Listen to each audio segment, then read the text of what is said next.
Et du coup, revenons à des bonnes pratiques. On s'aperçoit ici que le code pollueur n'est pas du tout nécessaire. C'est une information qui pourrait nous induire en erreur puisqu'il est utilisé seulement dans la table pollution, puisque c'est une trace de l'ancienne liaison que nous avions entre polluant et pollueur.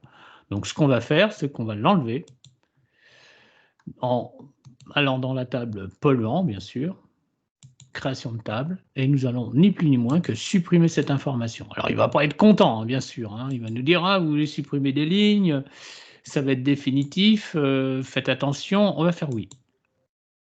Et donc, une fois qu'on l'a supprimé, quand on bascule en mode feuille de données, bien sûr, le polluant n'est plus dans la table, et bien sûr, quand on regarde la schéma des relations, c'est mis à jour, hein. On voit bien que l'information pollueur ne figure plus dans la table polluant. Donc, on a corrigé une petite bêtise. Vous voyez qu'on fait des allers-retours dans nos créations. On n'est pas à même de créer une base de données fonctionnelle du premier jet avec le papier crayon. Donc, on fait le papier crayon pour faire un premier modèle conceptuel plus logique des données pour avoir la base qui sera nécessaire à la construction de toutes les relations, par exemple dans Access. Et puis après, on peut y aller en fonction de l'évolution du projet ou du cahier des charges ou en fonction de l'importance ou non de considérer une information. On en rajoute, on en enlève. Bien. Du coup, ce que je veux vous dire, c'est que toute cette information, ça va être assez rébarbatif de l'introduire à la main. Alors, il y a plusieurs politiques. Je vais fermer toutes les tables, j'en profite. Et je ne vais garder que ce qui m'intéresse, c'est-à-dire le schéma des relations. La première politique, c'est de se dire, comme tout à l'heure, eh bien, on peut, données externes, importer les données grâce au menu qui va s'appeler Nouvelles données de source à partir d'un fichier. Et vous voyez qu'il me permet texte, XL, HTML ou fichier XML. D'accord ? Donc, ce n'est pas grand-chose, les données d'importation. Mais je peux le faire aussi à partir d'une base de données.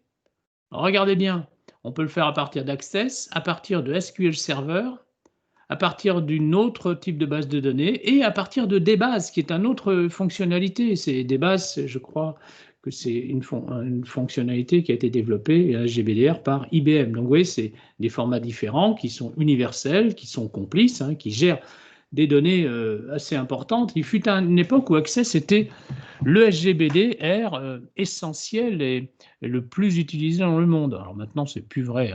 Donc, c'est plutôt tout ce qui va être tourné autour de MySQL, SQL, c'est-à-dire des bases de données qui sont compatibles avec le web, ce qui n'était pas le cas et ce qui n'est toujours pas le cas de Access, qui n'a pas compris que le local, c'est bien, mais qu'il faut faire autre chose que une usine à gaz pour pouvoir le rendre disponible sur le web. Mais on va quand même se débrouiller pour voir comment on peut rendre les données disponibles sur le web. Donc oui, d'accord, vous pouvez importer les données en allant chercher une table. Mais pour les nouvelles données, celles qui n'existent pas, qu'il faut créer à partir, par exemple, de mesures que nous avons faites ou que nous avons récupérées sur un cahier ou que sais-je encore sur le terrain, eh bien, il serait intéressant d'avoir ce qu'on appelle une interface d'entrée. Alors, c'est très facile de créer une interface d'entrée par défaut. Regardez par exemple, je clique sur Site et je veux rentrer un nouveau site. Et pour ça, je vais faire Créer. Donc, vous voyez, j'ai cliqué sur Site. Je vais aller dans Créer et je vais créer un formulaire.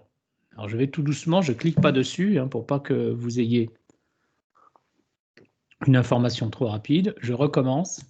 Je veux créer un formulaire d'entrée du site. Je clique sur Site. Je vais dans Créer et je vais dans les outils Création de formulaire. Alors normalement, il devrait y avoir formulaire d'afficher. D'accord ? Donc là, il me crée un formulaire vierge, mais moi je voudrais, alors je vais faire enregistrer. Vous voyez, j'ai les fonctionnalités qui manquent, moi. Donc site, créer, voilà, il faut l'ouvrir la base, la table. Il faut double-cliquer dessus et l'ouvrir. Et là, je vais faire créer et c'est formulaire que je vais utiliser. Quand je clique sur formulaire, vous voyez qu'il y a quelque chose de nouveau qui s'affiche, qui est une nouvelle façon de considérer mon information. Et quand je bascule en mode formulaire, mode formulaire quand je l'ai créé, je vois que je peux passer d'une information à l'autre grâce au tout petit bouton, tout petit qui se retrouve à la fin de mon écran, au fond de mon écran en bas, où je balaye tous les enregistrements de sites qui existent. Alors regardez au passage que Bing, sur le site 3, il a tout de suite repéré que cette table était associée à une autre, en l'occurrence l'information de polluant, par la table événement pollution. Donc lui, il a créé d'office un sous-formulaire qui nous permet de savoir ce qui s'est passé dans ce site. Donc on peut non seulement entrer des données, mais les modifier. Et quels polluants, quelle date de pollution, quelle intensité ont été considérés dans cet événement pollution qui a concerné le site numéro 3.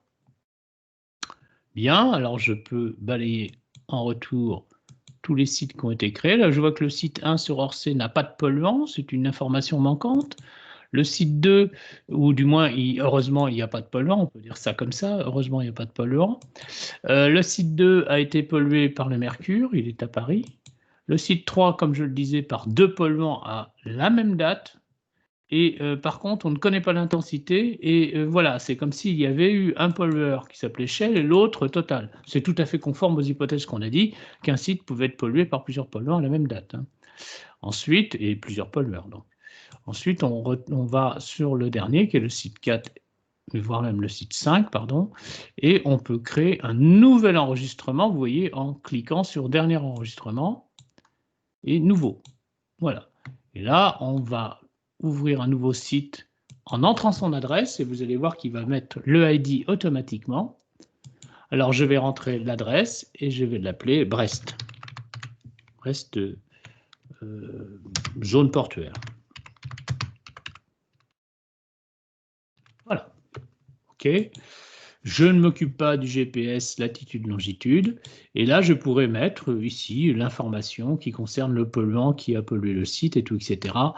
Si je le souhaitais. Mais moi, c'est entrer les sites qui m'intéressent. Voilà. Le formulaire l'a permis. Donc là, je vais enregistrer le formulaire sur formulaire site.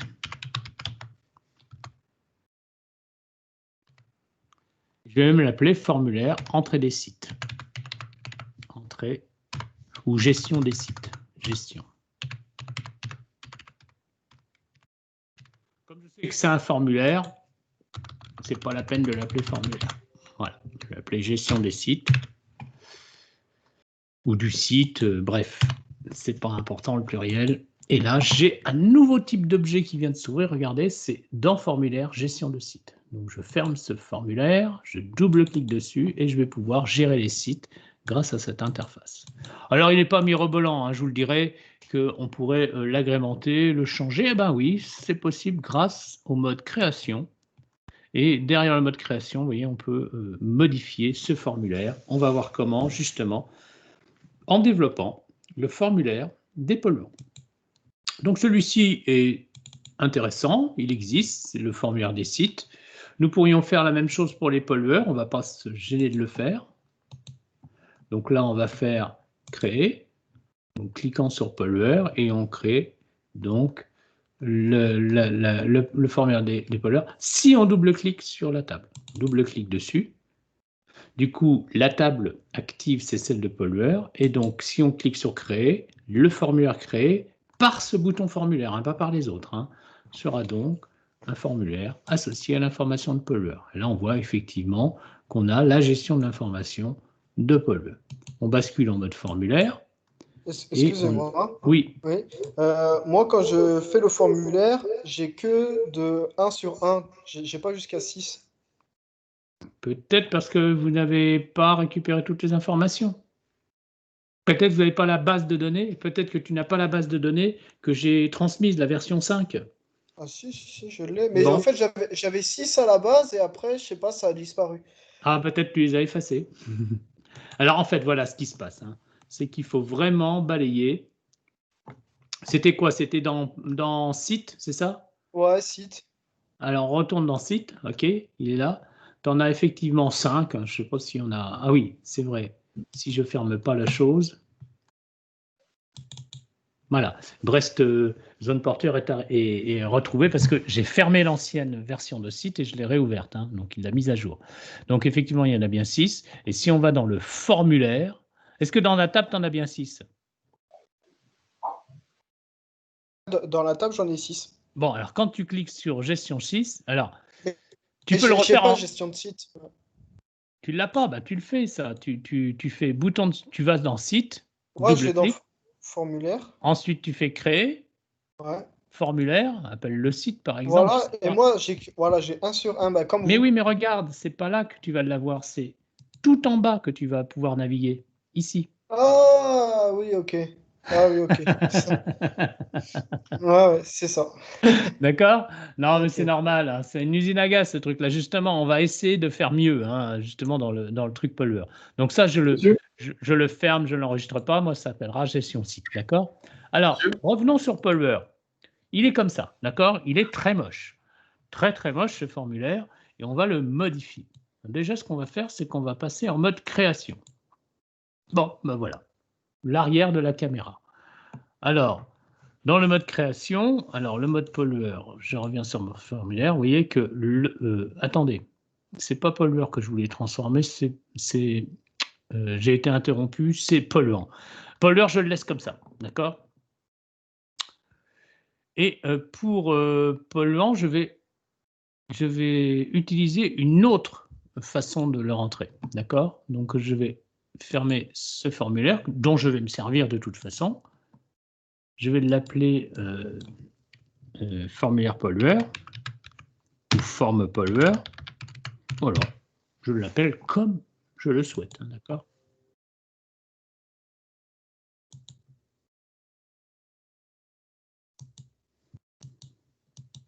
Alors je ne sais pas pourquoi il ne veut pas. monsieur, Oui. un formulaire, il y a une table. Oui, alors là pour l'instant je fais des formulaires qui gèrent qu'une table, hein, d'accord? Parce qu'on peut avoir des formulaires pour plusieurs tables. Là, voilà, je gère qu'une seule table à la fois, les pollueurs, les sites. Il a reconnu automatiquement que toute cette information était reliée via la table centrale à d'autres informations. C'est pour ça qu'il ne me laisse pas gérer seulement les pollueurs, mais toute l'information qui est associée. Est-ce que ça répond à la question? Bah, du coup, un formulaire peut servir À rentrer à gérer. plusieurs informations, c'est ce qu'on va voir dans peu de temps. Ok. Pour l'instant, on commence simple, parce que je vais vous faire voir toutes les façons qu'on a de créer un formulaire. Bon, ok. Et puis polluant, on va faire une autre politique. Donc polluant contient toute cette information, on va le fermer. D'ailleurs, on va fermer tous les formulaires, on va tout fermer, et on va essayer de créer polluant d'une autre façon. Et c'est-à-dire une façon qui va gérer seulement les polluants et pas tout ce qui tourne autour de leur histoire. C'est-à-dire quel site ils ont pollué, quel pollueur est associé, mais juste comme une sorte de catalogue de polluants. C'est ce qu'on va faire. Donc, qu'est-ce qu'on va faire? On va créer un formulaire avec l'assistant formulaire. À droite du petit ensemble qui est consacré au formulaire. Ça va de formulaire, création formulaire, formulaire vierge, puis assistant formulaire. Cliquons dessus. Et là, il nous demande quel formulaire doit être considéré dans cet ensemble. Alors là, comme j'avais cliqué sur polluant, il m'a affiché polluant, mais je pourrais mettre pollueur si je veux, ou n'importe quelle information. Et ce n'est pas parce qu'un premier formulaire a été créé que je n'ai pas le droit de recréer un autre formulaire pour cette table, hein. Ce sera sûrement une autre forme, d'accord? Regardons ce qui se passe pour polluant. Je clique la table qui est associée à ce formulaire, ou plutôt le formulaire qui devra remplir les informations de la table, et vous voyez qu'il me donne uniquement les informations associées à cette table. Le nom, la formule, la toxicité, le numéro CAS. D'ailleurs, il ne me distingue pas ce qui est clé primaire du reste. Pour lui, toutes les informations sont des champs qu'on peut considérer. Alors moi, je vais prendre le nom du polluant. Excusez-moi, vous le trouvez où, l'assistant formulaire? Donc je vais dans créer. Ici, j'ai assistant formulaire.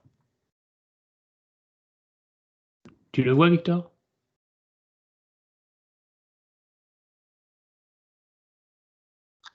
Allô? Ouais, c'est bon, j'ai trouvé. Merci. C'est bon? Assistant formulaire. Donc, je recommence. Donc, je choisis la table qui m'intéresse. En l'occurrence, je vais développer un formulaire concernant le polluant. Et là, j'en étais au choix des champs. Donc, je vais prendre le nom. Je vais prendre sa toxicité. Et je vais prendre... et c'est tout. Ah ben non. Je me dis... C'est idiot ce que je fais parce que, en fait, moi, ce qui m'intéresse, c'est de rentrer toutes les informations du formulaire, de la table. Mais je pourrais choisir, comme ça, sélectionner des informations précises. Alors, le double chevron, ici, gauche, je ramène tous les champs qu'on a sélectionnés. Et le double chevron droite nous permet de sélectionner tous les champs disponibles dans la table et les inclure dans le formulaire. Hein. Ils sont disponibles dans la table et je vais les inclure dans le formulaire. Je fais suivant. Il me demande si je fais un formulaire en colonne simple. On verra les différences. Hein, tabulaire, feuille de données, justifié, colonne simple. Moi, je vais choisir colonne simple. Vous allez voir pourquoi. Suivant. Et le titre que je veux donner à mon formulaire, ça va être par exemple catalogue. Hein, c'est juste un catalogue des polluants. Catalogue des polluants. Je vais ouvrir le formulaire pour afficher ou entrer les infos. D'accord? Je termine. Et là, j'ai ça. Vous voyez, c'est beaucoup plus sobre et ça ne concerne que les polluants. Ce n'est pas comme dans pollueur ou dans le catalogue pollueur. Eh bien, l'information était associée à tout le reste. Là, j'ai simplement dans le catalogue des polluants l'information concernant les polluants et rien d'autre.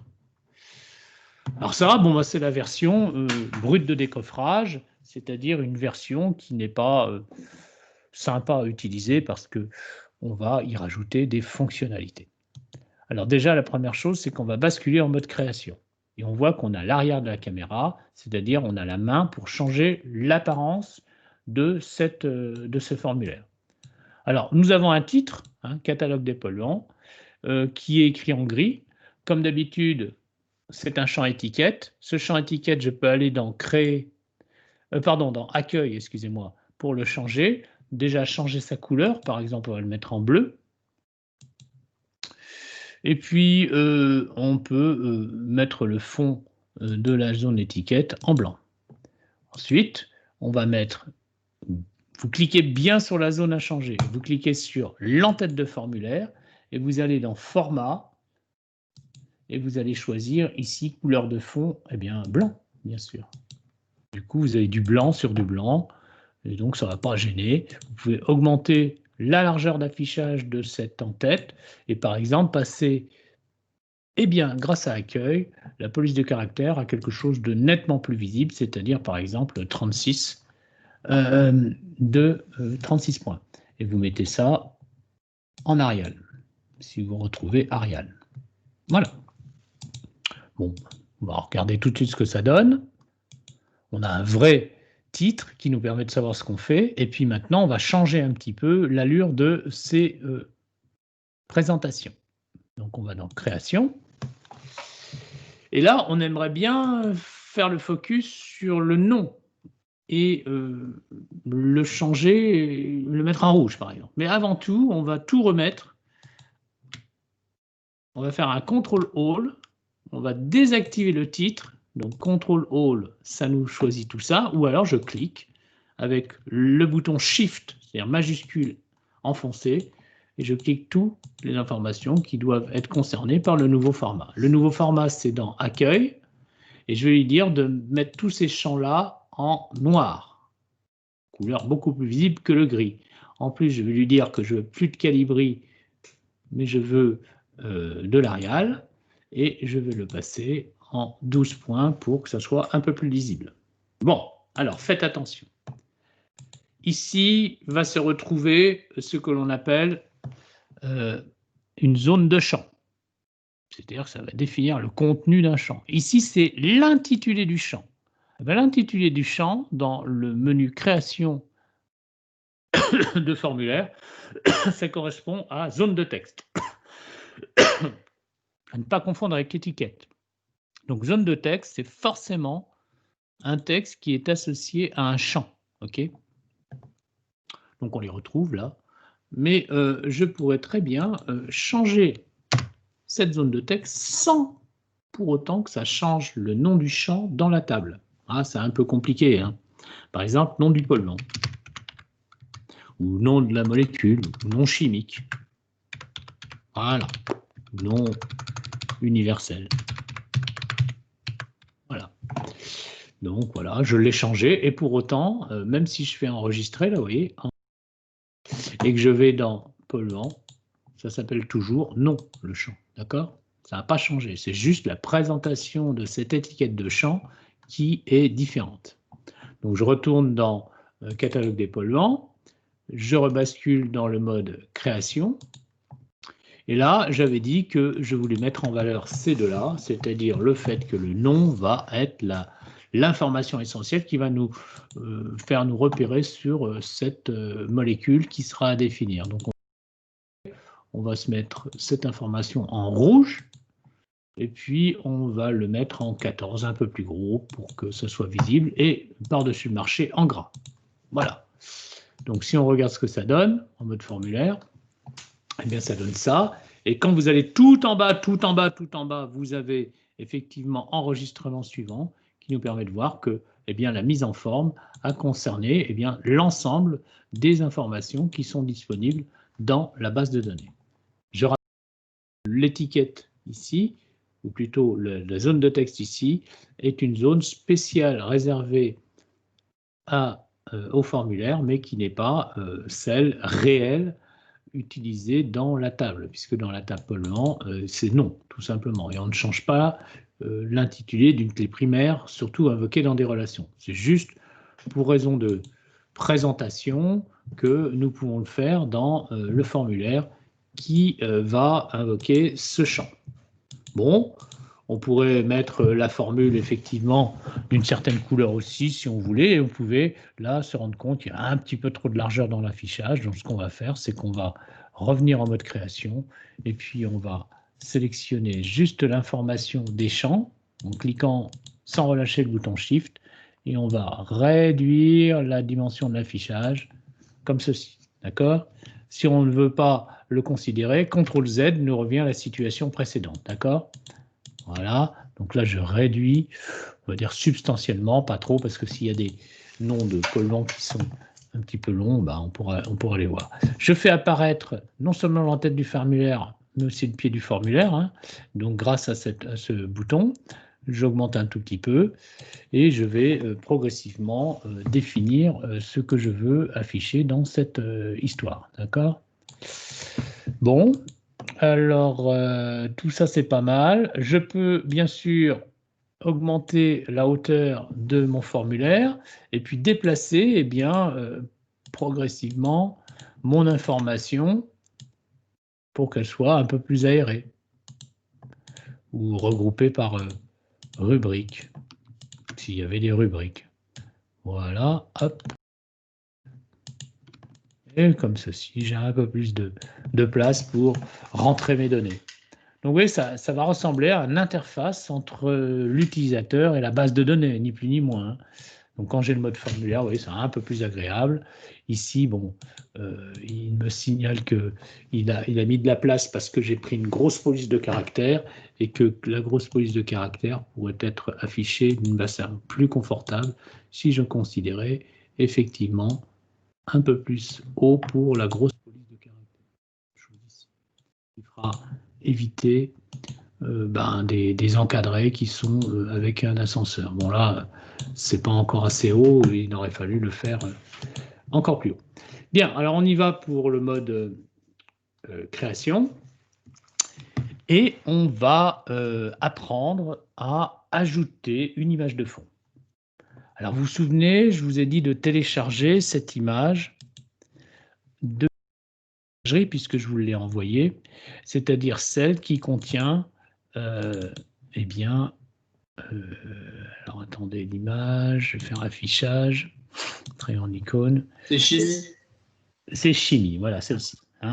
On va essayer d'utiliser chimie. Elle n'est pas jolie, mais ça évoque des produits. Alors pour l'instant, vous dites, bon, elle est assez résolutive, mais vous allez voir, quand on va l'agrandir, elle sera beaucoup moins résolutive et beaucoup moins jolie, hein. C'est juste pour vous apprendre à ajouter une image de fond, mais vous pourrez en chercher une autre à votre guise, hein, évidemment. C'est juste pour vous apprendre le principe. Donc là, je vais aller dans Création, qui correspond à l'outil formulaire et je vais choisir, je ne vais pas choisir insérer une image, vous voyez. Je ne vais pas gérer ça du tout comme ça. Je vais aller à droite, je vais aller dans format, je vais sélectionner ici, alors création, j'en ai plus besoin, je vais l'enlever. Je vais sélectionner non pas détail, mais formulaire. Vous voyez, tous les éléments qui sont identifiables et invocables pour réaliser des éditions. Hein. Ici, donc, c'est formulaire qui m'intéresse. Et là, j'ai toutes les propriétés qui vont être associées à la définition de ce formulaire. Donc là, ici, je vais lui dire que je veux une image dans le champ image, là, vous voyez. Et je vais lui dire quelle image. Je vais aller dans le bon répertoire. En l'occurrence, moi, c'est image. Et je vais choisir la bonne image. En l'occurrence, c'est chimie. Bon, fort bien. Alors, ça donne ça. C'est pas extraordinaire. Alors, au lieu de lui dire que l'image est alignée au centre, je pourrais lui dire qu'elle est alignée en haut à gauche. Ça pourrait déjà changer la donne. Et au lieu de lui mettre que l'image est en format découpage, je pourrais lui dire que je souhaiterais un format zoom. C'est déjà un petit peu mieux. C'est-à-dire qu'il va mettre à l'échelle la chose. Et puis, au lieu d'afficher catalogue polluant, là, vous voyez, qui va être, on va dire, en fond blanc, je pourrais lui dire que le style du fond de l'étiquette, en cliquant sur étiquette, elle s'appelle étiquette 8 chez moi, eh bien, sera transparent. Donc, il n'y aura pas de... alors, arrière-plan 1. Voilà, couleur de fond, arrière-plan. Arrière-plan d'en-tête. Alors, je ne sais pas pourquoi arrière-plan ne fonctionne pas, mais on peut très bien lui dire aucune couleur. Hein. Donc, je vais regarder ce que ça donne. Donc, l'étiquette, je ne vais pas lui choisir blanc comme fond, mais je vais lui choisir transparent. Étiquette, je vais lui faire bordure de fond, si possible. Donc, on voit qu'on ne peut pas le changer. Donc, on va faire transparent pour style de fond. Voilà. Donc, vous voyez, j'ai changé style de fond pour l'étiquette en transparent. Et du coup, je vois ma photo apparaître. Bon, c'est pas extraordinaire, mais on va voir le résultat en mode formulaire. Vous voyez, c'est pas joli parce qu'il l'a zoomé, mais au moins, bon, on a une image de fond qui est associée à un formulaire. On peut faire des jolies images, comme on peut faire des images un peu douteuses, comme celle que je viens de définir. Du coup, on voit que, vous voyez, le rouge se voit mal, le bleu se voit mal. Peut-être qu'on aurait intérêt à faire ça dans d'autres polices de caractère en couleur pour que ça se voit beaucoup mieux. Alors, voilà, tout est cliquable, tout est modifiable en mode création et vous voyez, ceci là peut passer par exemple en gras pour mieux voir et par exemple dans une police de caractère, donc ici en noir hein, pour la police et en gras et peut-être un peu plus fort pour bien voir les choses et les rendre lisibles. De la même façon, le nom universel en rouge ne se voit pas beaucoup dans ce fond. Là, vous faites attention donc au fond que vous créez. Et donc, vous allez dans Création chercher eh bien, des couleurs de... Oui. Ouais. Le zoom, vous avez... Je n'ai pas suivi. Je vais vous refaire. Je termine ça et je vais refaire. Donc là, je vais dans Accueil et je mets juste du noir. C'est tout parce que je n'aime pas du tout cette couleur rouge sur le fond orange. Voilà, donc du coup, je regarde en mode formulaire ce que ça donne. Oui, c'est un peu plus lisible, même si ça gagnerait à être encore plus chouettos hein, que ce qu'il y avait. Bon, alors il suffirait peut-être de le passer en couleur claire, je ne sais quoi. Toujours est-il que vous avez mis à la carte votre format d'affichage du formulaire. Mode création, et donc pour l'image zoom, je clique sur formulaire. Dans formulaire, j'ai image, je vais chercher le type d'image, enfin l'image en question, hein. Ici je clique dessus bien sûr, et ici dans mode d'affichage de l'image, c'est ça qu'il faut sélectionner. Je peux mettre zoom, je peux mettre aussi échelle, il va mettre à l'échelle sur l'ensemble du formulaire, et si je change, ben, il fera une autre échelle où il va me demander de faire attention à ce que je fais. Et puis, Voilà, donc taille ajustée, oui, non, vous pouvez jouer là-dessus. On verra tout ça quand on fera d'autres formulaires. Et du coup, vous avez encore une autre façon d'afficher votre formulaire. Donc, soit zoom, soit échelle, avec effectivement dans le choix ici formulaire de l'affichage de notre image avec mode d'affichage de l'image que je sélectionne à l'écran. Vous avez découpage. Alors, découpage, c'est ce qu'on a vu au départ, c'est-à-dire qu'il nous met l'image à la dimension d'origine. Échelle, il met à l'échelle sur l'ensemble de formulaire. Zoom, bien, il met à l'échelle sur une partie du formulaire, c'est-à-dire en gros tout ce qui va être le détail. Le centre s'appelle le détail. Hein. Et puis, il s'adapte pour le reste. Et puis, vous avez une échelle horizontale, malheureusement, qui sera évidemment disproportionnée, et une échelle verticale qui sera également disproportionnée. Ça va de soi. Donc, vous allez sur échelle. Voilà. Le zoom, c'est... Je voyais pas votre souris, j'ai pas vu où vous avez cliqué. À droite, mode d'affichage de l'image. Mode d'affichage de Tu vois, l'image. tu vois là la souris, là, tu la vois? Est-ce que tu la Oui. vois dans le formulaire? Ouais, ouais, je la vois. Je décale vers la droite, complètement à droite, il y a feuille de... Ah, d'accord. Et là, tu as zoom, Oui. échelle, Ok, j'ai etc. vu, merci. D'accord? Il n'y a pas de quoi. Donc là, mode formulaire.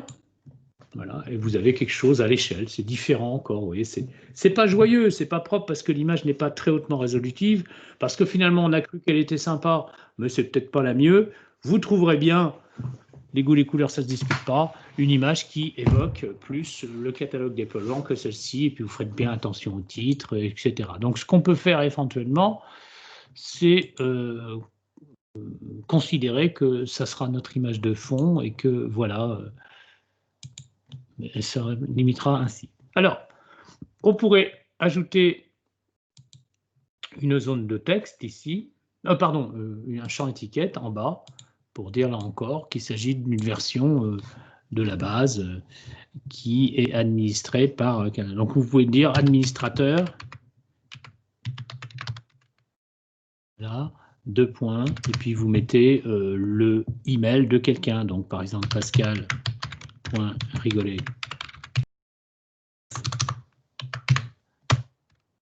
Et psud.fr, vous pouvez vous mettre vous, et là vous voyez, vous avez un champ étiquette qui comporte des propriétés, tout est en gris clair par défaut, hein, donc il faut rebasculer à des choses lisibles.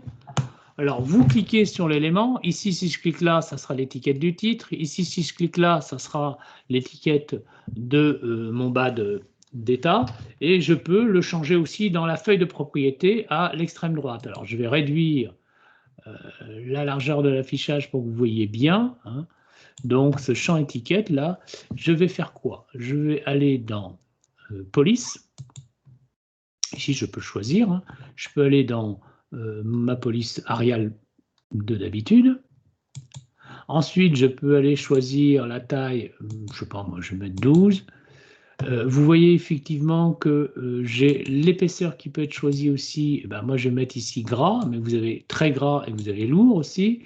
Souligner, non. Et puis, je vais mettre couleur du texte. C'est là que je vais mettre une couleur bleue, par exemple.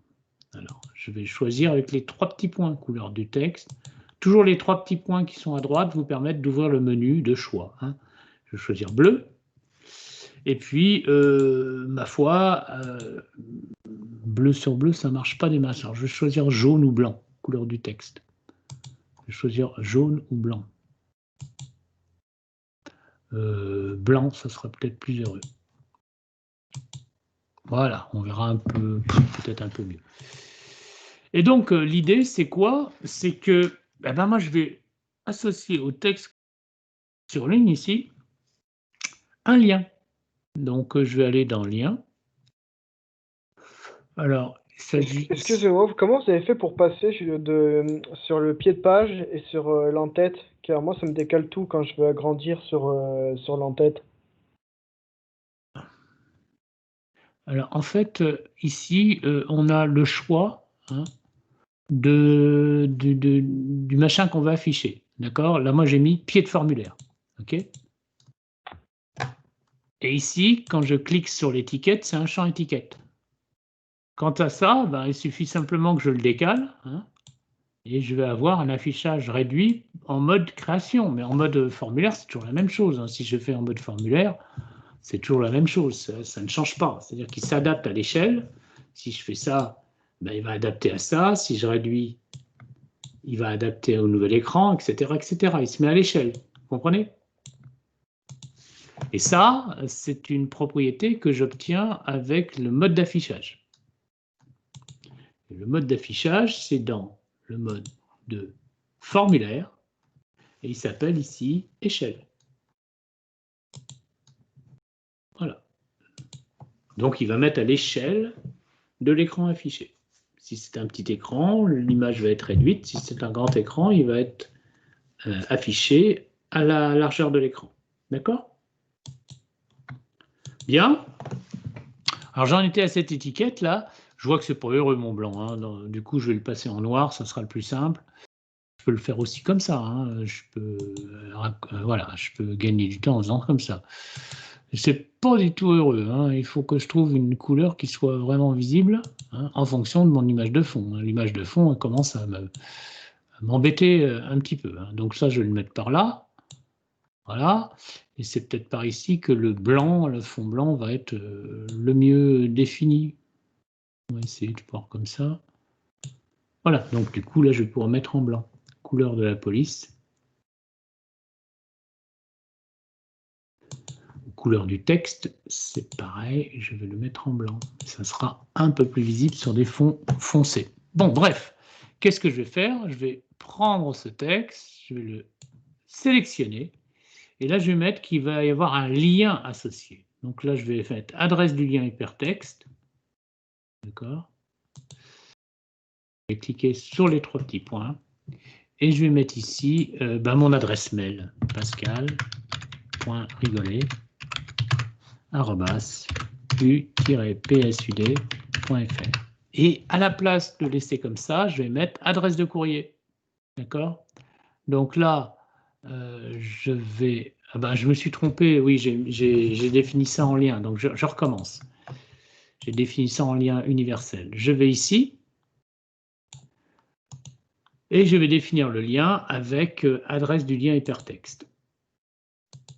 Je vais cliquer sur adresse de courrier, et je vais mettre l'adresse du courrier qui est donc pascal.rigolet, upsud.fr, contrôle copie. Et là, il me met mail to, vous avez vu? Mail to. Et là, qui va m'envoyer un mail à l'adresse indiquée. Et vous avez vu, le texte affiché est disponible ici aussi. Vous pouvez le modifier à souhait. Je fais OK. Et qu'est-ce que ça donne? Ça donne un texte qui va être associé à un envoi de message. Vous voyez, je clique dessus. Il ouvre ma messagerie et il est prêt à envoyer à moi-même, hein, d'accord? Donc, je vais laisser tomber. Hein. Et je peux, dans le mode création, enlever ce souligné, d'accord? Donc, j'enlève le souligné en cliquant sur le texte et en allant dans souligner non. Je vais faire non. Comme ça, l'horrible souligné disparaît. Donc, je recommence, je clique sur étiquette, je vais dans souligner et je lui demande non. Et donc, le souligné disparaît. Franchement, mon blanc, c'est pas heureux, hein. J'avoue franchement que c'est pas la couleur la plus heureuse. Donc, je rebascule sûrement dans une couleur peut-être en vert pour que ça soit visible. Là, le dernier essai parce qu'on ne voit absolument pas. Donc, couleur du texte. Je vais le mettre en vert pour voir si c'est un peu mieux que lorsque je considère... Non, c'est pas mieux du tout. On peut le mettre en rose. Alors, on va le mettre en rose, tu as raison. Par exemple. Écoute, hein, on trouvera bien. Vous voyez que les images, c'est sympa, mais il faut composer pour que ça soit lisible. Et là, on est dans un truc qui est borderline au niveau de la lisibilité. Parce qu'on a du clair, on a du foncé, donc on ne sait pas trop comment le mettre. Voilà. comme ceci, ce serait peut-être un peu mieux. Voilà, c'est parfait. Donc j'ai admis la solution. Ensuite, mode formulaire. On voit qu'on a tout ceci. On peut bien sûr l'adapter à l'écran puisqu'il est en échelle. Hein. Donc vous voyez, c'est du web responsive en quelque sorte. Et si vous l'affichez sur votre téléphone, si vous téléchargez votre base de données sur votre téléphone, eh bien, ça sera encore lisible, à condition bien sûr de reconsidérer la couleur ici qui devra être plus claire parce que le noir se voit absolument pas. On peut peut-être le basculer en jaune, ça par exemple, parce que c'est quand même important de voir ce que l'on a mis. Ça, on va le basculer en rouge déjà. Donc, couleur de la police. Rouge. Voilà. Et tout le reste, on va le mettre dans une couleur claire, comme par exemple le jaune, pour que ce soit visible. Et c'est marre, c'est fini.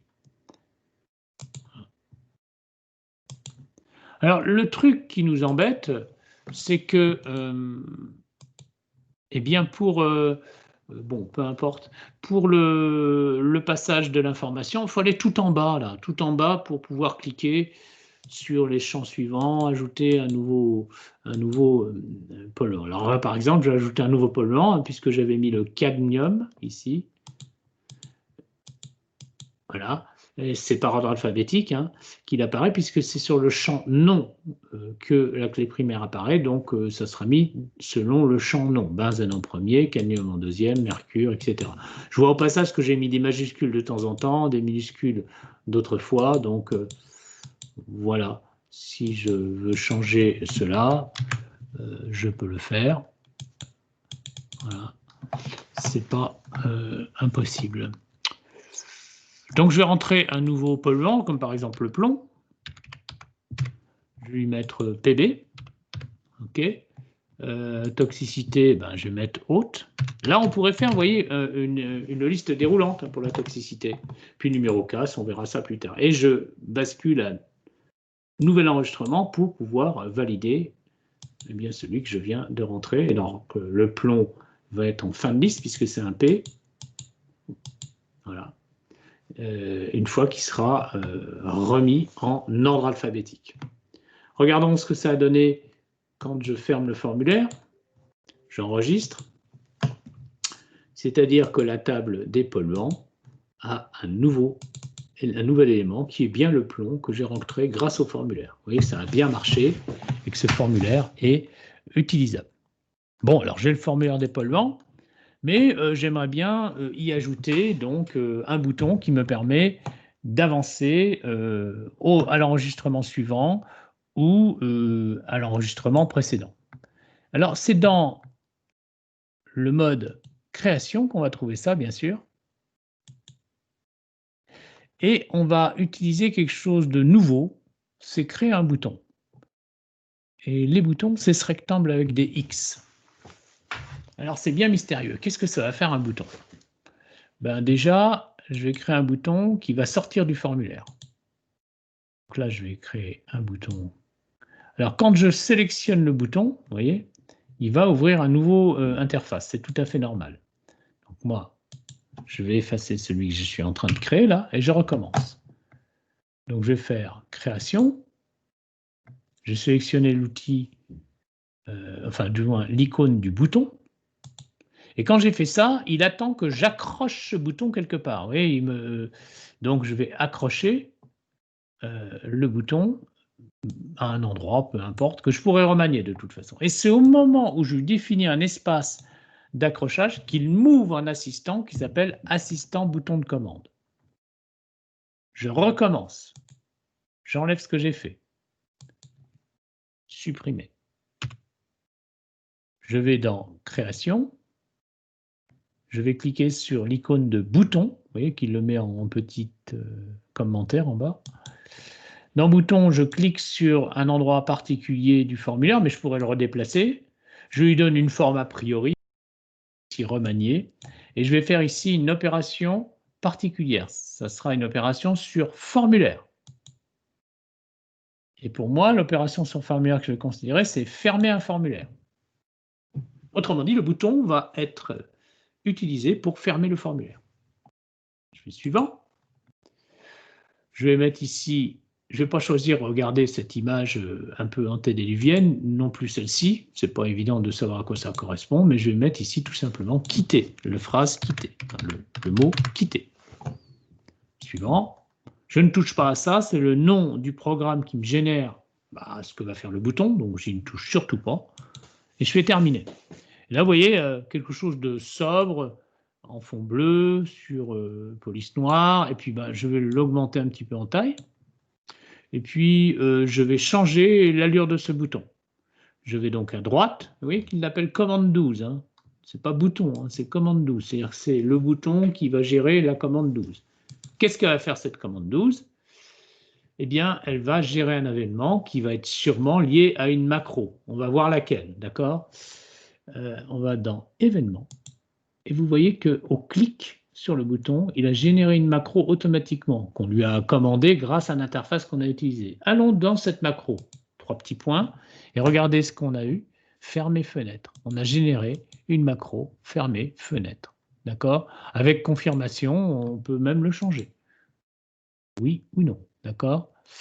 Donc là, on quitte le mode macro, on ferme. Oui. Et puis, on a ici, dans format, la possibilité, cette fois-ci, de changer le format du bouton. OK? Donc, ce qu'on va faire, c'est qu'on va changer la couleur de texte, déjà, pour lui mettre du noir. Ensuite, on va le mettre en gras. Donc, c'est l'épaisseur de police. Et on va le mettre en très gras. Puis, nous allons pouvoir changer la taille, et le passer par exemple à 14, pour bien le voir, hein, ce bouton. Et enfin, pour terminer, nous allons lui mettre une couleur qui va être associée à ce que fait le bouton, c'est-à-dire une couleur rouge pour inviter les gens à faire attention parce qu'on va quitter le formulaire. Donc là, on va passer dans la couleur de fond du bouton, on va le mettre en rouge et du coup, on va passer la police en blanc, ce sera plus indiqué.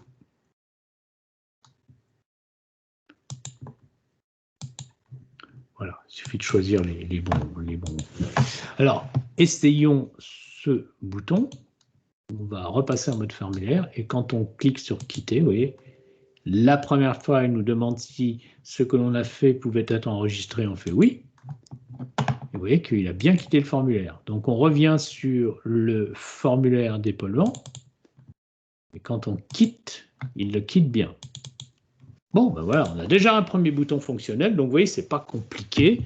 On peut générer des boutons qui vont faire du boulot. Ben, continuons. Hein. On ne va pas aller très très loin. On va terminer ce catalogue d'épaulement avec quelques nouveaux boutons. Vous allez voir, mode création. Hein, c'est assez technique ce qu'on a fait aujourd'hui. Et bien, nous allons aller invoquer donc création. Dans création, nous allons choisir bouton. Dans bouton, vous avez l'habitude, on l'ancre quelque part. Et là, je vous laisse la surprise de ce que je vais faire, c'est que je vais demander de passer à un enregistrement suivant. Et là, c'est une opération ou un déplacement entre enregistrements. Effectivement, c'est bien déplacement entre enregistrements qui va être la famille des actions que je vais sélectionner. Précisément laquelle? Eh bien, l'action correspondant à enregistrement suivant. Autrement dit, le bouton va me permettre de passer à l'enregistrement suivant. Je fais donc suivant.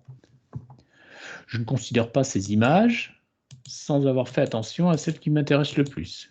Alors, je vais me dire que celle-ci évoque bien ce que ça doit faire, c'est-à-dire qu'on passe comme dans un outil audio ou comme dans un outil vidéo à l'élément suivant avec cette petite flèche pointant vers la droite. Je fais suivant. Je laisse le numéro de la commande à commande 13, c'est lui qui gère de façon interne, je termine. Et effectivement, j'ai mon petit bouton qui commence à prendre forme là. Et je vais lui donner une largeur exacte. Pour donner la largeur exacte, je vais à droite et comme d'habitude, je gère sur les propriétés du bouton qui s'appelle commande 13 ici. Et donc, je vais lui mettre 1 en largeur et 1 en hauteur.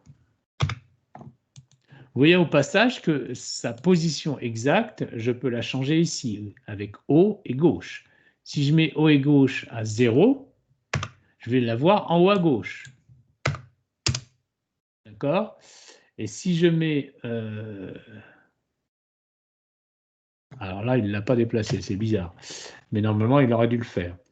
Donc, je vais faire enregistrer, déjà.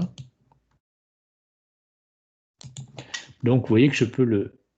Si, il l'a déplacé, il l'a mis là. Excusez-moi, hein, je dis des bêtises, il l'a bien mis là, il l'a bien déplacé, il l'a mis à 0, 0. Alors, vous voyez qu'il ne l'a pas mis sur l'entête de formulaire, hein, qui peut être fermée, l'entête de formulaire. Il ne l'a pas mis non plus sur le pied de formulaire, il l'a mis au niveau de ce qu'on appelle le détail du formulaire, en haut à gauche. Hein. Donc, revenons sur mon détail, et je vois que c'est le bouton qui m'intéresse, donc commande 13. C'était pas malin de l'avoir mis en haut à gauche. Donc là, voilà, je vais le transformer, mais je peux très finement, grâce aux coordonnées X, Y, eh bien, le déplacer où je veux, ce bouton, avec une taille de exactement 1 cm en hauteur et 1 cm en largeur. Voilà, je sais que je vais avoir d'autres boutons, donc je lui prépare un peu de place. Bon, regardons si ça fonctionne. On se met en mode formulaire et vous voyez que clic, clic, clic, clic, ça parle de soi. Vous voyez qu'au passage, le bouton change de couleur quand je passe sur lui. Hein. Et donc, oui, effectivement, on peut passer d'un enregistrement à l'autre. Simplement, voilà, une fois qu'on a balayé tout, on ne peut pas revenir en arrière. Donc, ce qu'on va faire, c'est qu'on va continuer d'insérer des boutons. On va aller en mode création. Et cette fois-ci, le bouton qu'on va créer, ça va être un bouton qui nous permet de passer à l'enregistrement précédent. Donc, comme d'habitude, création de bouton. Et là, je vais sélectionner un endroit où je vais mettre mon bouton à peu près, et je vais choisir déplacement entre enregistrement, puis l'action, donc ça c'est la famille, enregistrement précédent. Suivant. Je vais choisir cette petite flèche parce qu'elle est du même type que la flèche qui permet d'aller à l'enregistrement suivant. Et puis, ma foi, l'affaire est faite. Hein. Donc là, vous allez voir que si je regarde ce qui s'est passé au clic, dans événements, la macro incorporée va considérer, cette fois-ci, eh bien, alors, attendez, je fais n'importe quoi. Donc, fermé. Et donc, la macro incorporée à ce bouton va faire suivant. Voilà, atteindre suivant. D'accord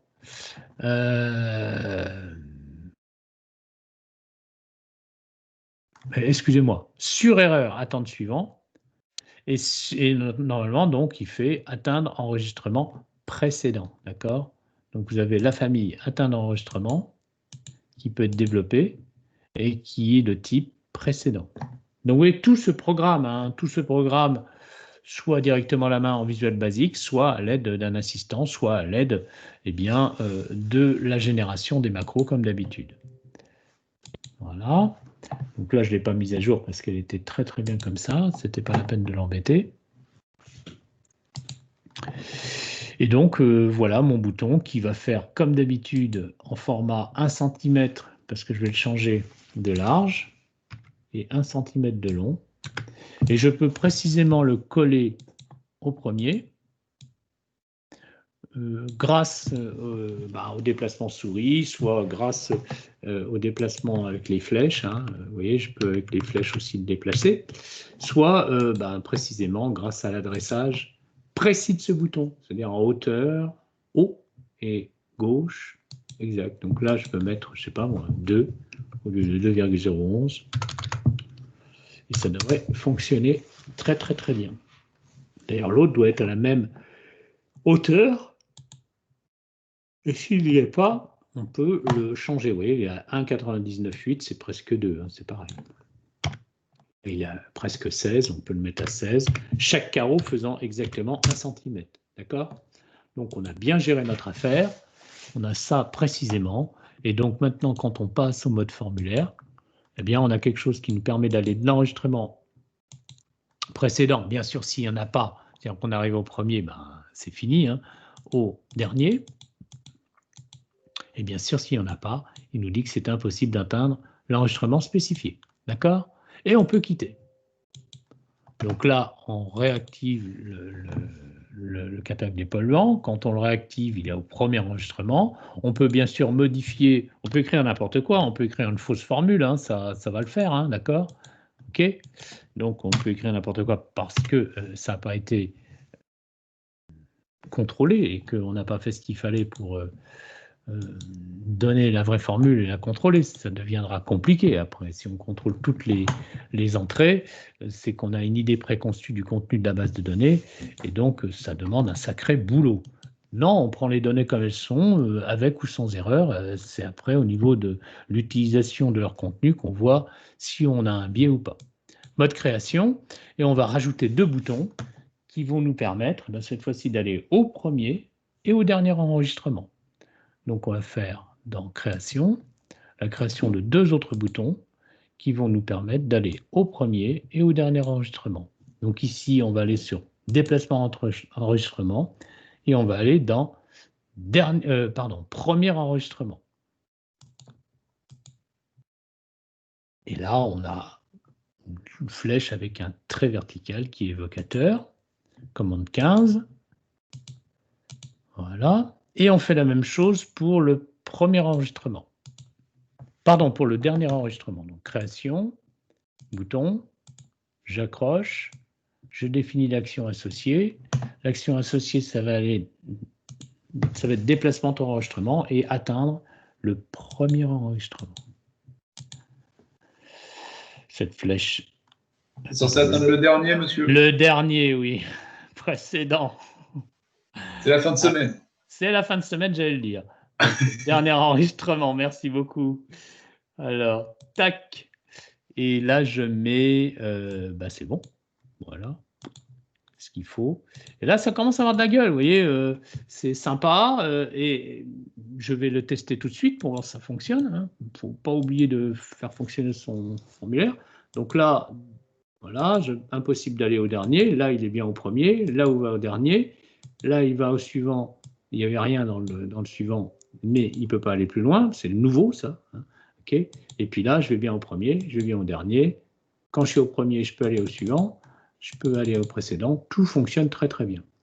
Bouton de souris de gauche, ou de droite, pardon, mode création. Et là, je vais rajouter quelque chose de bien sympa. C'est possibilité d'ajouter un nouvel enregistrement. Alors, un nouvel enregistrement, c'est un bouton qui va être associé, bien sûr, à la famille d'actions sur enregistrement. Et donc, là, ça va être dans Opération sur enregistrement. On change de catégorie. Et on va mettre Ajouter un nouvel enregistrement. Voilà, vous voyez tout ce que vous pouvez faire, hein, d'accord? J'ajoute. Alors là, j'ai des images crayon, j'ai des images, je peux faire aussi nouvel enregistrement, hein, nouvelle, en français comme ça, enregistrement. Ou édition, ce que vous voulez, nouvel enregistrement. Bref, un petit texte, ça change, comme 17, terminé, terminé. Donc là, vous pouvez par exemple le mettre un peu plus en amont, comme ceci. Pourquoi pas le laisser un peu plus large pour bien voir qu'il fait une fonction différente. Oh, c'est très bien comme ça. Et puis, vous pouvez aussi associer quelque chose de sympa aussi, et on terminera là. C'est un bouton qui va nous permettre de faire de la recherche, comme un moteur de recherche. Donc là, on va rajouter ça. Et on va faire opération sur enregistrement et on va chercher, alors, opération, voilà, c'est déplacement entre enregistrement et on va faire rechercher un enregistrement. Voilà. Alors, on peut mettre jumelle, on peut mettre loop, c'est pas très grave, on va s'en contenter. Suivant. On va voir comment ça fonctionne. Donc là, 1, c'est pas mal. C'est presque la bonne taille. Hein. Voilà.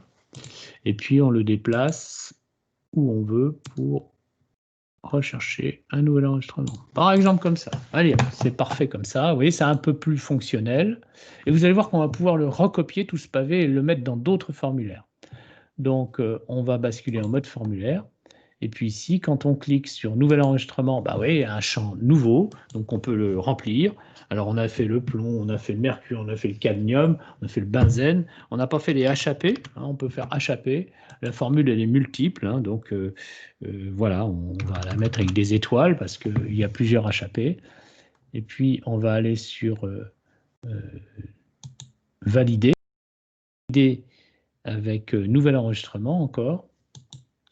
Donc, il s'attend voilà, à un nouvel enregistrement parce qu'on a validé avec nouvel enregistrement ceci. On pourrait aussi mettre valider, hein, et ça existe le bouton valider. Puis, pour rechercher, par exemple, je cherche le plomb. Donc, je vais cliquer sur recherche. Il m'ouvre un petit outil de recherche et là, je vais mettre plomb. Est-ce qu'il y a un enregistrement qui contient le plomb ou qui commence par PLOM? Donc, je vais faire suivant. Hein, et il ne me trouve pas ceci parce que j'ai mis champ entier, vous voyez. Alors, on peut mettre début de ce champ. Et là, quand je fais suivant, il le trouve bien. C'est bien au début du champ. Donc, soit on considère champ entier, soit en début de champ, puis on peut remplacer ceci par autre chose. Un bon outil d'édition. Mais nous, c'est dangereux, on ne veut pas le remplacer.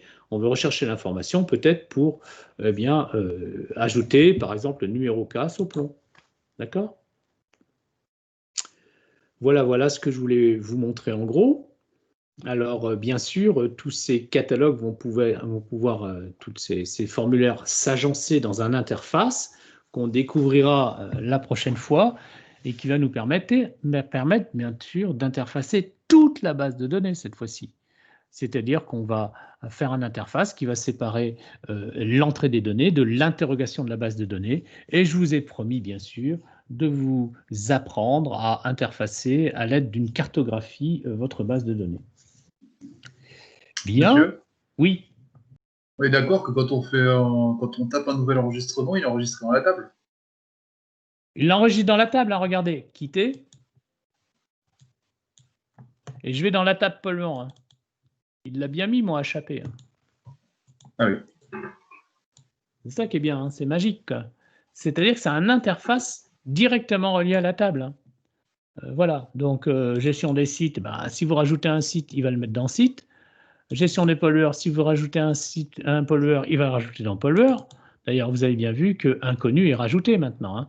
Oui. Et puis, gestion des polluants, catalogue des polluants, quand vous pouvez faire une très belle interface avec des calculs, des champs calculés, des choses assez élaborées dans votre interface, et ça va mettre à jour une ou plusieurs tables. On va voir que les prochains formulaires qu'on va faire vont gérer plusieurs tables à la fois. C'est ça l'avantage. Un petit peu comme notre affichage synthétique nous permettait d'afficher l'ensemble des informations de la base d'une façon synthétique et pas seulement les sites d'un côté, les polluants de l'autre et puis je ne sais quoi comme information résiduelle. Ici, nous avons tout l'ensemble qui est visible. On a comme visibilité de ça, c'est-à-dire de ce qui s'est passé là-dedans.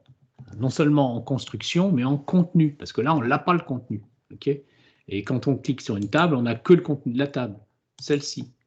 Mais comment les informations sont agencées, on pourrait déjà réaliser un formulaire sur une requête. Alors, je le fais pour ne pas vous laisser dans l'expectative. Je vais basculer sur pollution intense en mode création.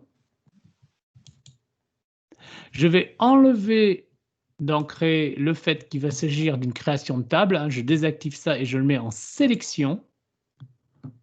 Voilà, je l'exécute. Bon, vous avez l'habitude, c'est celle-ci. Hein.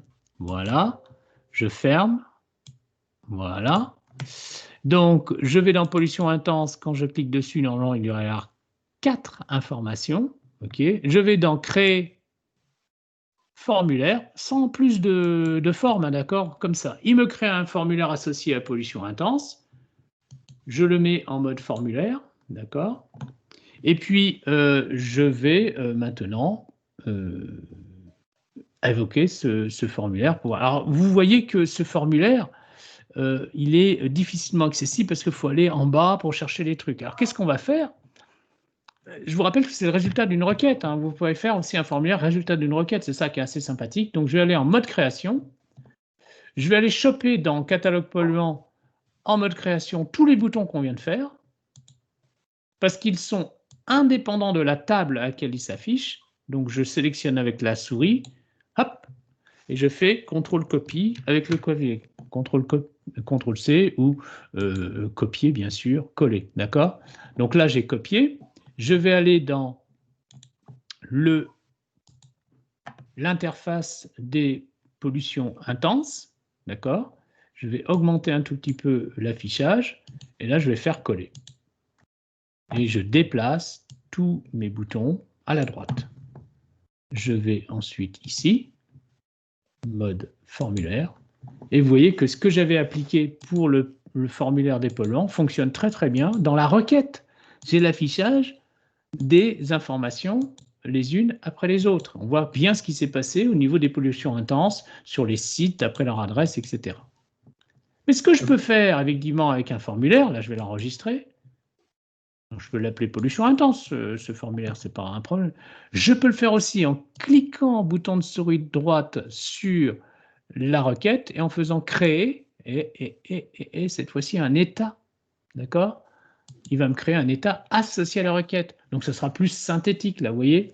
Donc, j'y vais, je fais enregistrer.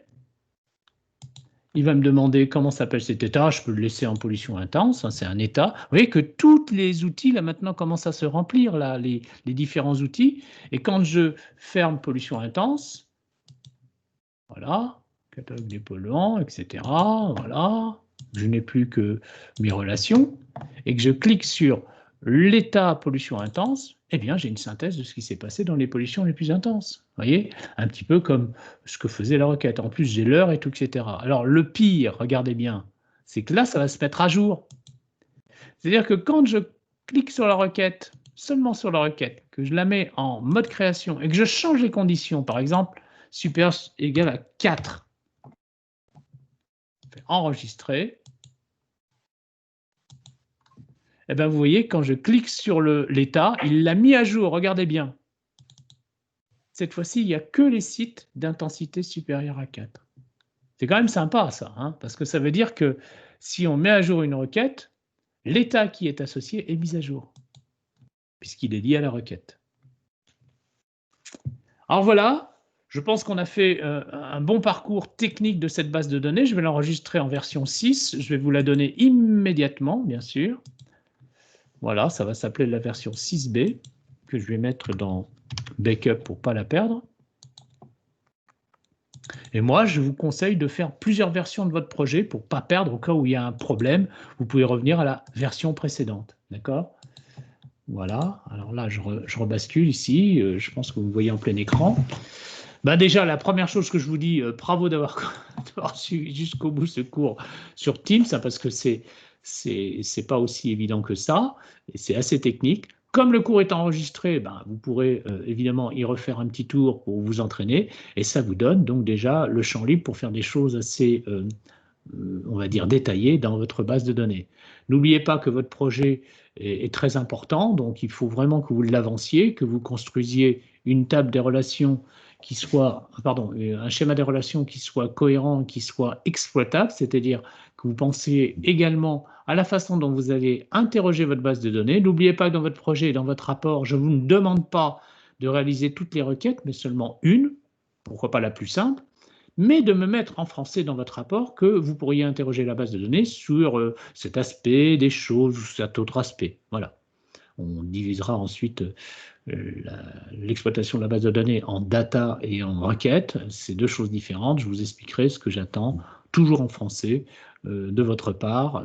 Voilà, parce que bon, les choses évoluent et je ne veux pas que les étudiants que je forme soient à la ramasse en data, parce que dans 2-3 ans, surtout avec le distanciel, vous allez voir que les data vont nous dépasser, y compris moi d'ailleurs. Hein. Je l'avoue franchement, même si je suis assez balèze dans le traitement et l'analyse des données, il faut quand même être honnête.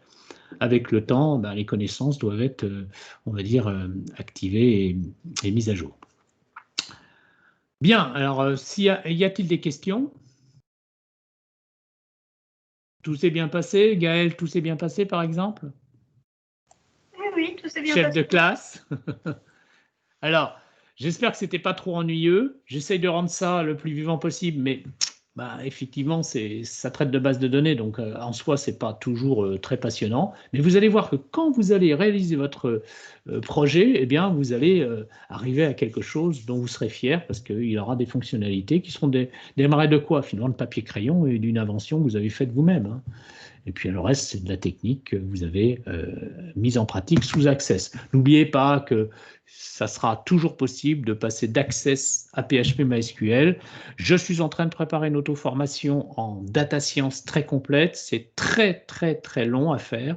J'ai plusieurs vidéos à réaliser, notamment une vidéo qui vous permettra de voir comment vous pouvez passer de la base Access à la base PHP MySQL. Mais ça, c'est pour vous après, hein, si vous en avez besoin dans une entreprise ou dans votre stage ou dans votre vie professionnelle. Ce n'est pas du tout fait pour le module que j'anime avec vous. Écoutez, je vais vous libérer si vous n'avez pas de questions. Voilà, donc je vous souhaite un bon week-end malgré tout. Beaucoup de courage dans ces moments incertains où on se demande si on ne va pas être confiné en Île-de-France, puisque nous, on est les vilains petits canards, hein. On fera avec, il faut qu'on soit tous solidaires et puis on va faire en sorte que ceci soit un vieux souvenir le plus vite possible, mais personne ne sait où on va. Je ne peux même pas vous dire si je vais pouvoir honorer ma promesse de vous prendre en demi-groupe que j'ai évoqué en début de cours. N'oubliez pas, via Gaël qui est votre agent de liaison, votre étudiante de liaison, de proposer des horaires pour le présentiel de la semaine prochaine, au cas où on puisse le faire en 2 demi-groupes. Je vous propose pour l'instant 13h30, on va dire 15h pour le premier demi-groupe et 15h15, 16h45 pour le deuxième demi-groupe, ce qui fera un horaire quasi normal pour se quitter à un quart d'heure près. Ça marche? Et si ça ne vous va pas, on basculera forcément. Oui, Alexis, tu voulais dire quelque chose peut-être, non? Non, rien. Ça vous va? Ouais. Je vous souhaite un bon Oui, ça nous week-end, bon courage. Vous savez que vous allez avoir les vidéos que je vais vous proposer. Laissez-moi quelques temps pour le mettre sur le web en lien, mais vous l'avez dans la classe, c'est-à-dire vous pouvez la récupérer dans la classe pendant 20 jours, mais j'essaierai de vous mettre le lien. Je n'oublie pas aussi de vous montrer ce qu'ont fait les élèves de l'année dernière. Je le prévois pour la semaine prochaine, où je vous montrerai en écran, en grand écran, des présentations type d'étudiants de l'année dernière et des autres années. OK? Bon week-end! Bon week-end à vous. Bon week-end à vous, au revoir. Au Merci revoir. à vous Bon tous. week-end. Au revoir. Non, là, je vais désactiver la caméra.